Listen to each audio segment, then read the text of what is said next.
सपनों की दुनिया में अब एक नई चमक लाएं। अपने घर की रौनक में चार चांद लगाएं। थकी हुई दीवारों में नया जोश ले आएं। इंटेलेक्स पेंट्स के संग जिंदगी में कुछ अच्छी यादों को बनाएं। संपर्क करें 1800-2123-494 पर। तो आपने आंकड़े भी बताए यहाँ पे, वो हमारे दर्शकों को भी बताइए कि कितने क्या कुछ आंकड़े हैं, सच्चाई क्या है। उसमें क्या है, जब से ये फसल बीमा योजना चली थी उसमें पी साईनाथ सबसे ज़्यादा रूरल बेल्ट को सबसे ज़्यादा कवर करने वाला आप जैसा ही पत्रकार है, आप जानते भी हैं। उन्होंने सबसे पहले इसको बहुत बड़ा स्कैम कहा था, अभी भारत का सबसे बड़ा स्कैम होने जा रहा है। उसको इसको साबित इन्होंने किया। नरेंद्र सिंह तोमर अभी बोले थे पार्लियामेंट के अंदर, उन्होंने फिगर दिया था 1,59,000 करोड़ रुपए का प्रीमियम, टोटल देश का फिगर दिया था उन्होंने भी। टोटल देश का 1,59,000 करोड़ रुपए प्रीमियम किसानों ने दिया और 1,19,000 करोड़ रुपए उनको मिला है। और हरियाणा का अभी का फिगर आया है जो 629 करोड़ रुपए किसान को पे बैक वापस हुए हैं और 1,276 करोड़ और 99 लाख रुपए किसान ने दिए हैं। अब आप डिफरेंस चेक कर लो।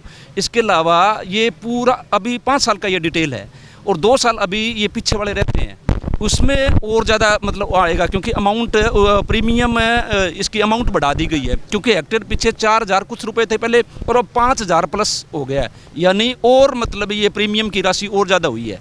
और दूसरी बात, एक नया ताज़ा फैसला आज का आया है, उसमें क्या है, रूस से गेहूँ आयात करने का सेंट्रल सरकार ने फैसला लिया। 10 लाख टन गेहूँ आयात करने की योजना बना रहे हैं। अब बताओ, पीछे सीजन था गेहूँ का, उस टाइम कैप लगा दी इम्पोर्ट के ऊपर, एक्सपोर्ट पे सॉरी, एक्सपोर्ट होता तो मार्केट रेट एमएसपी की ज़रूरत नहीं थी, मार्केट रेट में ऊंचा चल रहा था गेहूँ, और उसको एकदम से क्लोज कर दिया। और फिर मैं ये कह दिया अभी पीडीएस पब्लिक डिस्ट्रीब्यूशन सिस्टम के लिए इन्हें कलेक्ट करना था, उसके ऊपर वो उन्होंने कैप लगा के उसको कंट्रोल किया, अब वो मंगा रहे हैं। मतलब सब चीज़ें साफ है भी, ये पूरे के पूरा ये सरकार और इनकी नीतियाँ हमेशा ही ये अगेंस्ट रूरल बेल्ट अगेंस्ट हैं। और उसमें रूरल बेल्ट के अंदर किसान बड़ा वर्ग है, उसके साथ का मजदूर वर्ग है, छोटे दुकानदार है, यानी एक 70% आबादी के ये अगेंस्ट खड़े हैं और हर पॉलिसी के अंदर ये इंडिकेट कर रहे हैं। चाहे वो मजदूरों की है, लेबर लॉ आए थे पीछे, अकेले किसान बिल नहीं थे, उसमें लेबर लॉ भी थे, लेबर लॉ भी थी, उनका भी विरोध किया था। अभी मतलब कलरक कौन है, कलरक का देख लो, ये भी सिंपली मतलब नॉर्मल घरों से है।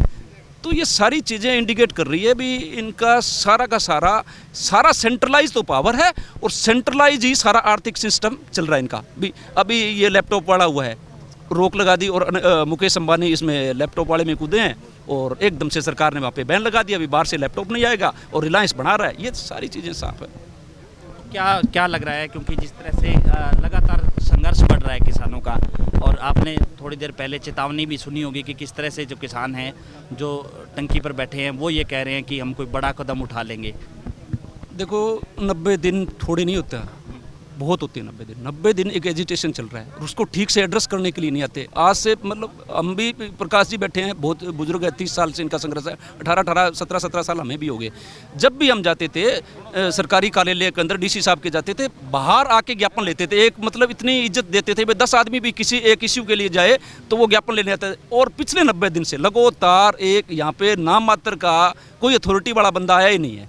अभी तक डीसी तक नहीं आया यहाँ पे, इतना, हाँ नहीं, डीसी नहीं आया, मतलब डिस्ट्रिक्ट का सबसे बड़ा अधिकारी है, सरकार का सबसे बड़ा नुमाइंदा है, जिसको टेबल टॉक उसी से होती है, ना कि सीएम से नहीं होती ना। टेबल टॉक तो डिस्ट्रिक्ट अथॉरिटी वही है, और वो अपने ऊपर कमिश्नर बैठे हैं, कमिश्नर के ऊपर मुख्य सचिव बैठे हैं, तो सारा यही तो चयन होती है, और चयन का बड़ा अधिकारी है जो कभी आया ही नहीं। तो सारी चीज़ें साफ है। और रहेगी बात, मतलब ये संदीप ने बता भी दिया भी, टंकियां वगैरह बहुत है और बहुत तरीके हैं जो भी हम यहाँ पे आपको ओपनली नहीं बता सकते, क्योंकि ये कदम भी था, हमने ओपन नहीं किया था, और 5 भूख हड़ताल पे भी बैठे हैं। तो ये चीज़ें तो मतलब, क्योंकि कोई भी मूवमेंट है उसके सिलसिलेवार कदम होते हैं, और सिलसिलेवार कदम एक जो ज्वाइंट फैसला लेते हैं उसमें कमेटी पूरा तय करती है भी क्या करना है क्या नहीं करना है। उस अगला कदम हम सरकार को चेता रहे हैं भी, ये बहुत बड़ी बात है, बहुत लंबा ये एजिटेशन चल रहा है और बहुत बड़ी संख्या है इसके अंदर, और बहुत बड़ा इश्यू है। 700-800 करोड़ की अमाउंट है, छोटी अमाउंट नहीं होती, और 1 साल का लगभग इसका टाइम पीरियड भी बीत गया है, और नया इंश्योरेंस भी कर लिया है। इंश्योरेंस अभी काट लिया गया है फसल बीमा का, आपको पता भी है, अभी 31 जुलाई ख़त्म हुई थी, उसके अंदर इन्होंने जितने भी केसीसी के अकाउंटदारी थे सबके प्रीमियम निकाल लिए गए। लगातार संघर्ष है वो किसान का इसी तरह से जारी रहेगा जब तक बीमा क्लेम नहीं। हाँ बिल्कुल, संघर्ष जारी रहेगा।